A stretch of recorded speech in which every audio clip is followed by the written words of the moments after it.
Alexander the Great conquered an empire from Greece to Egypt and deep into Asia, but the moment he died in Babylon, the question was brutal: who would rule a world built around one man?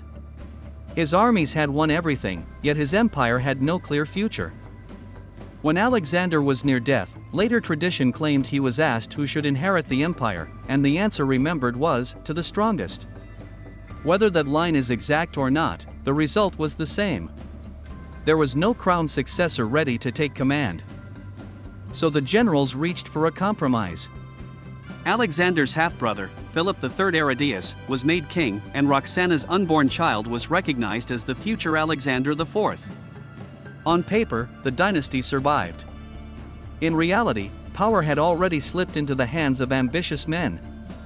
The first division came fast. At Babylon, Alexander's commanders split the empire into satrapies and offices, each man taking a piece while pretending the whole structure still held together. But this was not unity. This was the opening move in a struggle that would tear the empire apart. Then came the wars of the Diadochi, the wars of Alexander's successors. Perdiccas, Ptolemy, Seleucus, Antigonus, Lysimachus, and Cassander all fought to turn temporary control into permanent rule. The empire did not pass cleanly to one heir.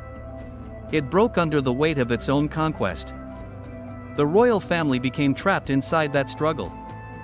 Philip III Arrhidaeus was killed.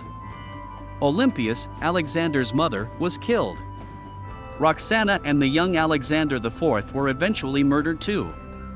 The bloodline that should have held the empire together was erased piece by piece.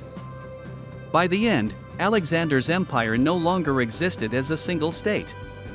Instead, powerful kingdoms rose from the wreckage: the Ptolemies in Egypt, the Seleucids across much of Asia, and the Antigonids in Macedonia. His empire died, but the Hellenistic world it created lived on for centuries.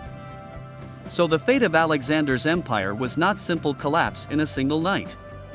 It became a chain of betrayals, partitions, and wars that destroyed the empire he built but reshaped the ancient world. Could any empire built around one unstoppable ruler ever survive him? Subscribe for the next story: History Never Left Buried.